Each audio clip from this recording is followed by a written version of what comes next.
Good evening everyone. Good evening sir.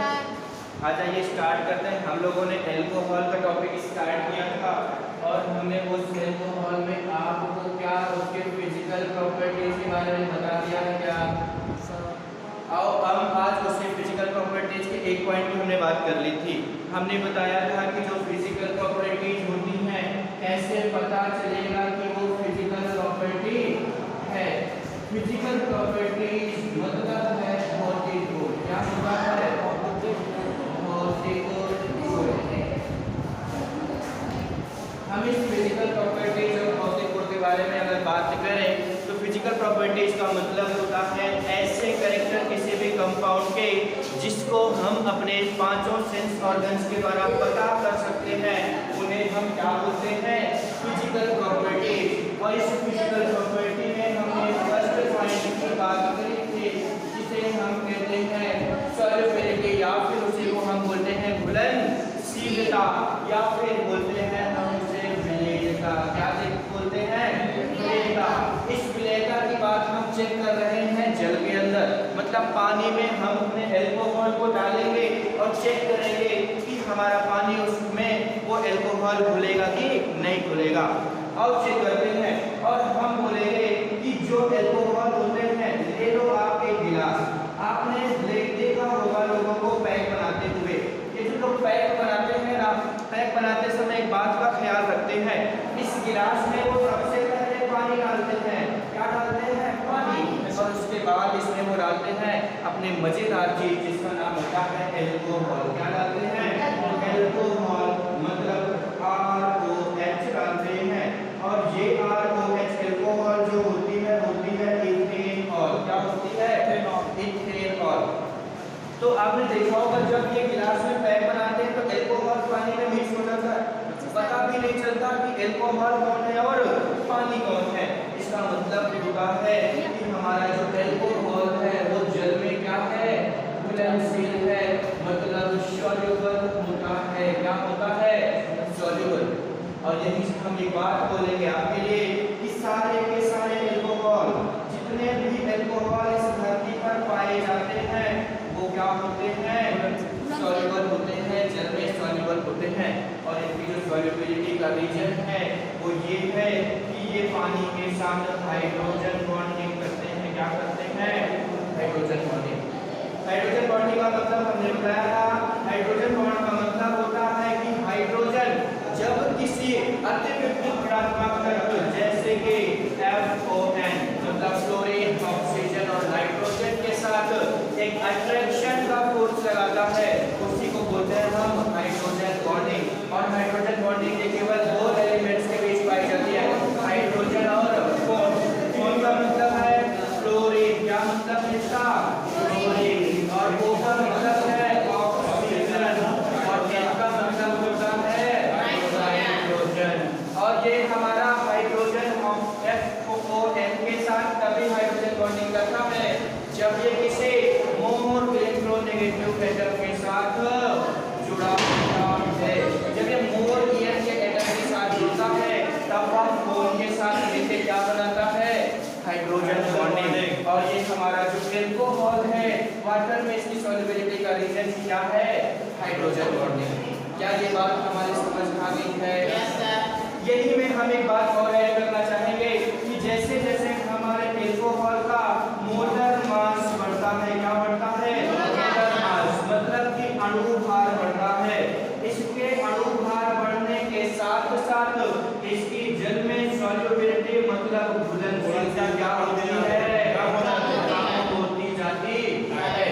ये कम इसलिए होती है क्योंकि मॉलिक्यूल्स का स्ट्रक्चर बड़ा होने लगता है और मॉलिक्यूल्स के स्ट्रक्चर में जब R को बदलता जाएगा साइज बढ़ता जाएगा और साइज बढ़ने से क्या होगा?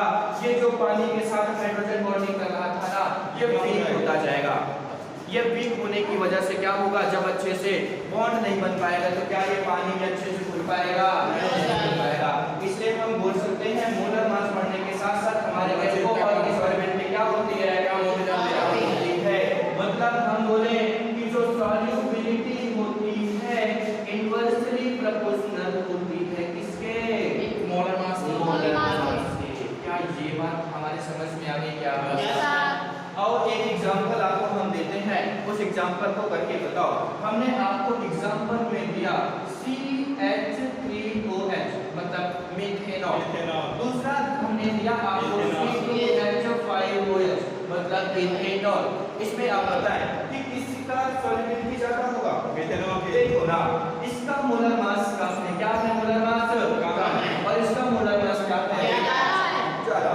और बोला था जिसका मोलर मास ज्यादा होगा उसकी सॉल्युबिलिटी कम होगी। क्या इसकी सॉल्युबिलिटी कम होगी या ज्यादा? कम होगी। तो मतलब मीथेनॉल ज्यादा सॉल्युबल है किसकी तुलना में? इथेनॉल की तुलना में। तो मोलर मास बढ़ने के साथ साथ हमारे अल्कोहल की सॉल्युबिलिटी कम होती जाती है। हम चाहे तो यहाँ पर एक बात और भी बोल सकते हैं कि मीथेनॉल सबसे ज्यादा सॉल्युबल होता है हमारे सारे अल्कोहल्स की तुलना में। क्या ये हमारी सॉल्युबिलिटी वाली बात समझ में आ गई? क्या हम इसके दूसरी फिजिकल प्रॉपर्टी जिसे हम बॉइलिंग पॉइंट या क्वथनांक बोलते हैं उसकी बात करेंगे आप? आइए हम नेक्स्ट टॉपिक पर चलते हैं। अपने सॉल्युबिलिटी के बाद क्वथनांक मतलब बॉइलिंग पॉइंट की बात करते हैं। आप फोटो ले सकते हैं। अब हम दूसरे टॉपिक पर आने जा रहे हैं, दूसरी फिजिकल प्रॉपर्टी जिसे हम क्या कहते हैं? क्वथनांक या फिर बॉइलिंग पॉइंट बोलते हैं। बॉइलिंग पॉइंट के बारे में जब हम आपको बताएंगे, आपको कुछ पुरानी बातें याद करवाएंगे। क्या हमने आपको हेलोजन पढ़ा दिया? क्या हमने आपको हेलोजन पढ़ाते समय हमने आपको उसके बॉइलिंग पॉइंट के बारे में बात करी थी क्या? आज हम उसी के बॉइलिंग पॉइंट का कंपैरिजन अपने इस अल्कोहल के साथ करने जा रहे हैं। और अब हम बात करने जा रहे हैं बॉइलिंग पॉइंट के बारे में। इसके बारे में बॉइलिंग पॉइंट के बारे में हम बात करेंगे। क्वथनांक बॉइलिंग पॉइंट। बॉइलिंग पॉइंट में हम सबसे पहली बात इंपॉर्टेंट बात बोलेंगे कि हमारे जो अल्कोहल्स होते हैं ना, ये हाई बॉइलिंग पॉइंट वाले होते हैं। मतलब इनका जो बॉइलिंग पॉइंट होता है बहुत हाई होता है। क्या होता है? हाई होता है। तो इनका जो बॉइलिंग पॉइंट होता है ना, हाई होता है, मतलब उच्च क्वथनांक होता है। और ये जो इनका क्वथनांक है बॉइलिंग पॉइंट हाई का जो कारण है ना, वो है हाइड्रोजन बॉन्डिंग की वजह से। किसकी वजह से? हाइड्रोजन बॉन्डिंग की वजह से। अब देखो कैसे होता है। ये है हमारा ROH अल्कोहल। अल्कोहल को जब मॉलिक्यूल्स को ढेर सारे मॉलिक्यूल्स होंगे ना, जब हम उनको स्ट्रक्चर को देखेंगे, हमने गिलास में अल्कोहल लिया, अल्कोहल का जब गिलास में हमने निकाला तो उसमें एक मॉलिक्यूल होगा या ढेर सारा? ढेर सारे होंगे। तो हम उनमें से दो चार को बना के दिखाते हैं कि उनमें से ढेर सारे जो अल्कोहल के मॉलिक्यूल से कैसे आपस में हाइड्रोजन बॉन्डिंग करते हैं। हमने बनाया ये अल्कोहल की एक स्ट्रक्चर। और अभी बताया था अगर ऑक्सीजन को कहीं हाइड्रोजन नजर आएगा तो ये क्या बना लेता है? हाइड्रोजन बॉन्डिंग कर देता है। देखो ना, क्या इस हाइड्रोजन ने इस ऑक्सीजन के साथ हाइड्रोजन बॉन्डिंग करी क्या? ये हमने जो दिखाया है यही तो है हाइड्रोजन बॉन्डिंग। बोलो ना, समझ में आई क्या?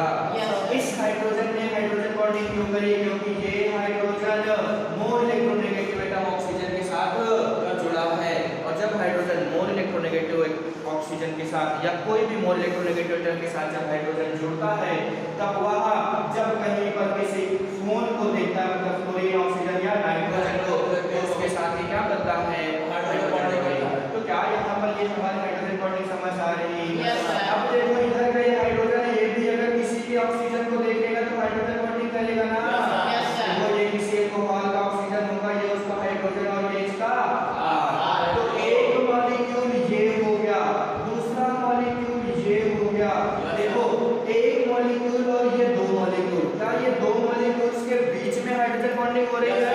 जब दो मॉलिक्यूल्स के बीच में हाइड्रोजन बॉन्डिंग होती है, उस हाइड्रोजन बॉन्डिंग को बोलते हैं इंटरमॉलिक्यूलर हाइड्रोजन बॉन्डिंग। क्या बोलते हैं? इंटरमॉलिक्यूलर हाइड्रोजन बॉन्डिंग, अंतर आणविक हाइड्रोजन बंधन बोलते हैं उसे हम। तो अगर हमें पूरा आंसर देना होगा, हमारे अल्कोहल्स हाई बॉइलिंग पॉइंट वाले होते हैं। और क्यों? क्योंकि इंटरमॉलिक्यूलर हाइड्रोजन बॉन्डिंग उनमें अधिक पाई जाती है। इतनी बात समझ में आ गई? और ये तो कारण है इनके हाई बॉइलिंग पॉइंट होने का। अब अगर हम आपसे बात करें कि इनका जो बॉइलिंग पॉइंट हाई होता है इनसे ज्यादा होता है तो हम बोलेंगे इनका जो बॉइलिंग पॉइंट होता है वो हाइड्रोकार्बन, मतलब कि हाइड्रोकार्बन का मतलब होता है एल्केन, एल्कीन और एल्काइन। ये एलिफेटिक है, एरोमेटिक भी हो सकते हैं जैसे बेंजीन वगैरह। तो ये हाइड्रोकार्बन से या एल्किल हैलाइड अभी हमने पढ़ा है, एल्किल हैलाइड या हेलो एल्केन से भी इनका ज्यादा होता है। साथ ही साथ इनका बॉइलिंग पॉइंट ईथर से भी ज्यादा होता है। और हम बोलेंगे कार्बोनिल कंपाउंड से भी क्या होता है ज्यादा होता है। तो हमारे एल्कोहल का बॉइलिंग पॉइंट 4 लोगों से ज्यादा है। पहला हाइड्रोकार्बन, दूसरा एल्किल हैलाइड, तीसरा ईथर और चौथा कार्बोनिल कंपाउंड। कार्बोनिल कंपाउंड मतलब एल्डिहाइड और कीटोन। अब एक एग्जांपल से हम समझने का प्रयास करते हैं। हमने यहाँ पर एग्जांपल लिखा, हमने लिखा C2H5OH। क्या ये हमारा इथेनॉल है क्या? क्या इथेनॉल एक प्रकार का एल्कोहल होता है क्या? अब हम दूसरा एग्जांपल लिखने जा रहे हैं ईथर। ईथर बोलो तो CH3O CH3, इसे हम बोलते हैं मेथॉक्सीमीथेन। क्या बोलते हैं? क्या यह एक प्रकार का ईथर है क्या? और अगला एग्जांपल हम हाइड्रोकार्बन का लेने जा रहे हैं। एग्जांपल हमने लिया CH3 CH2 CH3। क्या इसका नाम प्रोपेन है क्या? क्या यह एक प्रकार का हाइड्रोकार्बन है क्या? और अब आओ कंपेयर करते हैं कि किस प्रकार से इसकी हाइड्रोजन बॉन्डिंग की वजह से बॉइलिंग पॉइंट में डिफरेंस आ रहा है। देखो अभी बोला कि एल्कोहल का जो बॉइलिंग पॉइंट है हाइड्रोकार्बन, एल्किल हैलाइड, ईथर और कार्बोनिल कंपाउंड से ज्यादा होगा। तो देखो ये एल्कोहल है, ये ईथर है, ये हाइड्रोजन हाइड्रोकार्बन है, मतलब एल्कोहल का बॉइलिंग पॉइंट इन दोनों से ज्यादा होगा क्या?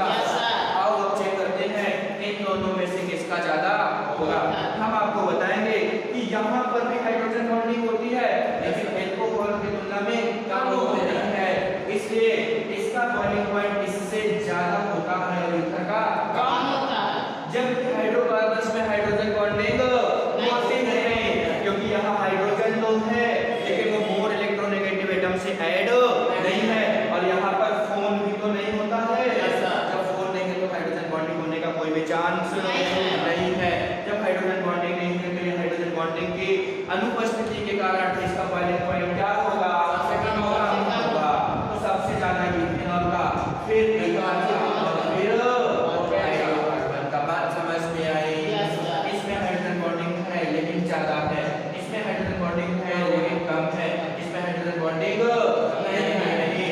मॉलिक्यूल जब आपस में जकड़ जाएंगे तो उन्हें छुटाना मुश्किल होगा, और छुटाना मुश्किल है मतलब उन्हें हमें ज्यादा एनर्जी देनी पड़ेगी, और एनर्जी के फॉर्म में हम यहाँ पर हीट सप्लाई करेंगे। क्या सप्लाई करेंगे?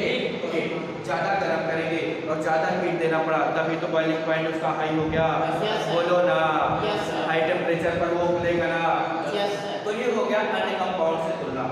अगर हमसे कहीं बोले कि मान लो आपके पास एग्जांपल में ढेर सारे एल्कोहल है, जैसे प्रॉब्लम समझने वाली है।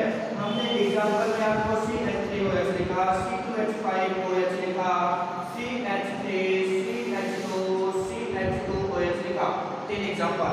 ये भी अल्कोहल, ये भी अल्कोहल, ये भी अल्कोहल। अब प्रॉब्लम आ गई, यहाँ से तो ये सवाल सॉल्व होने वाला नहीं, क्योंकि यहाँ तो तुलना हमने दूसरे कंपाउंड से करी थी। एल्कोहल का कंपाउंड हमने बॉइलिंग पॉइंट ज्यादा बताया था। ये भी तो अल्कोहल है, ये भी तो अल्कोहल है, ये भी तो अल्कोहल है। अगर ये हाइड्रोजन बॉन्डिंग करेगा तो ये भी तो करेगा, ये भी तो करेगा। अगर सब हाइड्रोजन बॉन्डिंग बराबर बराबर कर रहे हैं तो बॉइलिंग पॉइंट का पता क्या हम इस नियम से लगा सकते क्या? तो हम आपको बताएंगे कि एल्कोहल्स का जो बॉइलिंग पॉइंट होता है ना, उनके मोलर मास बढ़ने के साथ क्या होता है? बढ़ता जाता है। जैसे जैसे इनका मोलर मास बढ़ता है इनका बॉइलिंग पॉइंट बढ़ता जाता है। और मोलर मास बढ़ने से इनका बॉइलिंग पॉइंट पता है क्यों बढ़ता है? क्योंकि इनका सरफेस एरिया क्या होता है? ज्यादा होता है। मॉलिक्यूल्स का मोलर मास बढ़ेगा। मोलर मास बढ़ने का मतलब कार्बन के नंबर्स बढ़ेंगे, और अगर कार्बन के नंबर बढ़ेंगे तो क्या होगा? साइज बढ़ेगा। साइज बढ़ेगा मतलब क्या? सरफेस एरिया बढ़ रहा है। और सरफेस एरिया बढ़ने से पता क्या होता है? मॉलिक्यूल्स के बीच में लगने वाला वान डेर वाल जो बल होता है वह भी क्या होता है? बढ़ जाता है। तो अगर वान डेर वाल फोर्स ज्यादा हो गया, मॉलिक्यूल्स के बीच लगने वाला बल ज्यादा हो गया, तो छुटाना मुश्किल हो जाएगा। जब छुटाने में प्रॉब्लम होगी मतलब उन्हें ज्यादा हीट सप्लाई हाई टेम्परेचर पर बॉयल होंगे मतलब उनका बॉइलिंग पॉइंट क्या होगा? तो जब केवल और केवल एल्कोहल एग्जांपल में होगा तब हम यहाँ से नहीं बल्कि इस नियम से सवाल को करेंगे। जिस एल्कोहल का मोलर मास ज्यादा होगा उसका बॉइलिंग पॉइंट भी क्या होगा? क्या इसका मोलर मास ज्यादा है?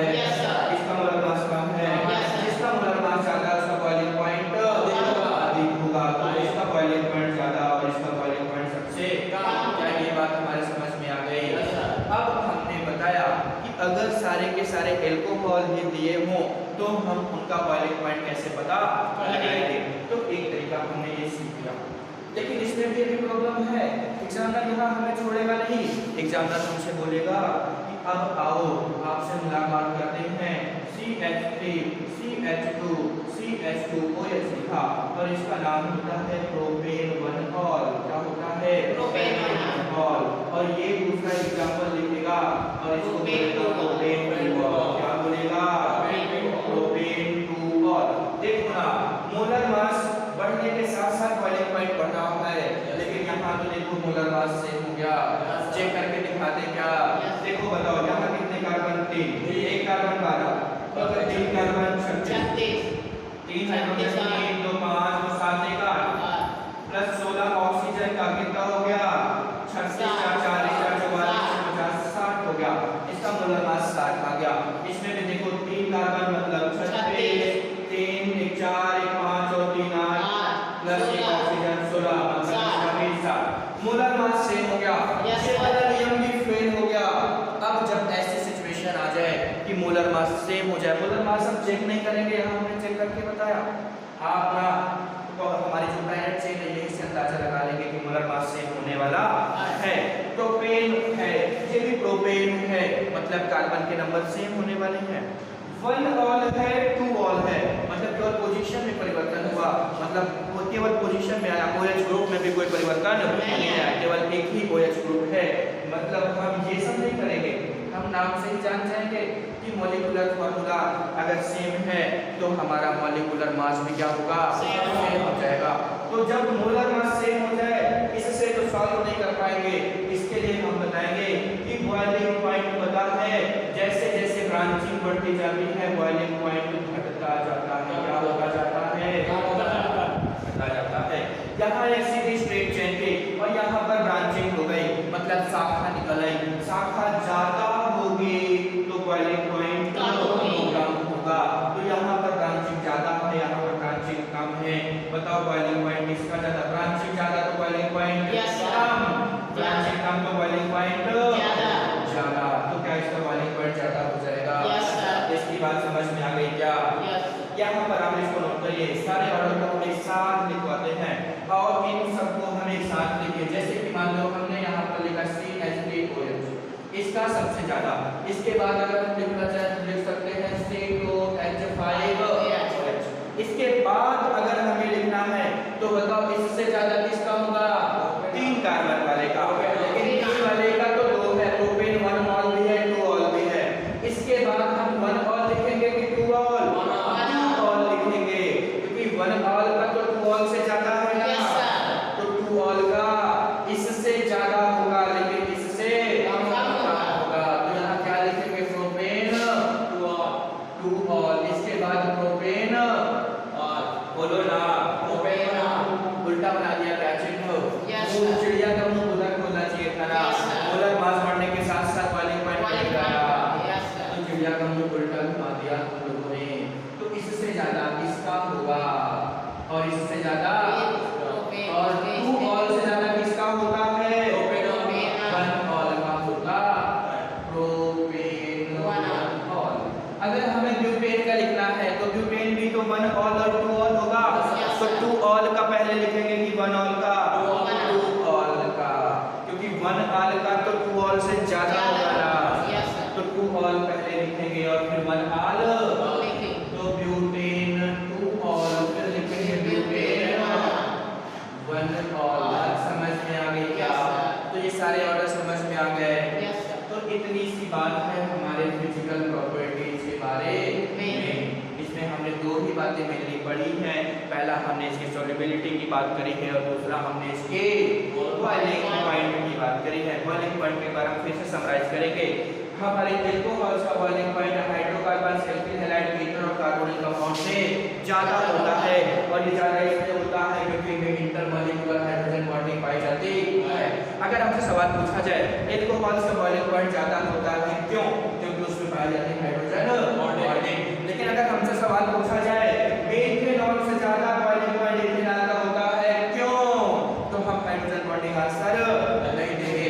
हम यहाँ आंसर क्या देंगे? हाइड्रोजन बॉन्डिंग तो ये भी कर रहा, हाइड्रोजन बॉन्डिंग तो ये भी कर रहा, तो हाइड्रोजन बॉन्डिंग आंसर नहीं हो सकता रहा। यहाँ आंसर होगा मोलर मास ज्यादा है। इथेनॉल का बॉइलिंग पॉइंट मिथेनॉल से क्यों ज्यादा है? क्योंकि इथेनॉल का मोलर मास ज्यादा है। बात समझ में आ गई। फिर अगर यहाँ पर पूछे कि प्रोपेन 1 ऑल का बॉइलिंग पॉइंट प्रोपेन 2 ऑल से ज्यादा क्यों है, तो बोलो क्या बताएंगे? क्या मोलर मास बताएंगे? क्या यहाँ हम बोलेंगे कि यहाँ ब्रांचिंग हो गई और ब्रांचिंग होने से सरफेस एरिया कम हो जाता है। सरफेस एरिया कम होने से वंडर वाल फोर्स भी कम हो जाएगा और वंडर वाल फोर्स कम हो जाएगा तो बॉइलिंग पॉइंट भी कम हो जाएगा। तीनों जगह अलग-अलग कारण हैं। क्या हमारे सारे कारण समझ में आ गए? अल्कोहल का केवल पूछेगा बॉइलिंग पॉइंट हाइड्रोजन बॉन्डिंग की वजह से ज्यादा है। इथेनॉल का बॉइलिंग पॉइंट मिथेनॉल से ज्यादा है क्यों? क्योंकि मोलर मास इसका ज्यादा है। और प्रोपेन 1 ऑल का प्रोपेन 2 ऑल से क्यों ज्यादा है? क्योंकि इसमें ब्रांचिंग नहीं है और इसमें ब्रांचिंग है। क्या ये सारी बातें हमारे समझ में आ गई? आज के लिए इतना ही करेंगे। ब्रांचिंग के बारे में बता लेते हैं और अच्छा हम एक स्ट्रक्चर बना लेते हैं। अगर देखो ब्रांचिंग के बारे में पूछा गया, ये देखो एक सीधी सी चेन है, श्रृंखला है। ब्रांच का मतलब होता है शाखा लटक जाना। और अगर हम यहाँ पर चेन बनाएंगे तो क्या ये एक लंबी चेन बनेगी? तो क्या चेन से कुछ लटकती हुई शाखा नजर आ रही है क्या? तो शाखा इसी को तो बोलते हैं। तो ब्रांचिंग हो गई ना। यहाँ पर ब्रांचिंग को हम लिखते क्या? शाखा। क्या लिखते? शाखा। तो शाखा इसमें हो गई और इसमें शाखा नहीं है। शाखा होती है तो बॉइलिंग पॉइंट हो जाता है। बात समझ में आ गई हमारे?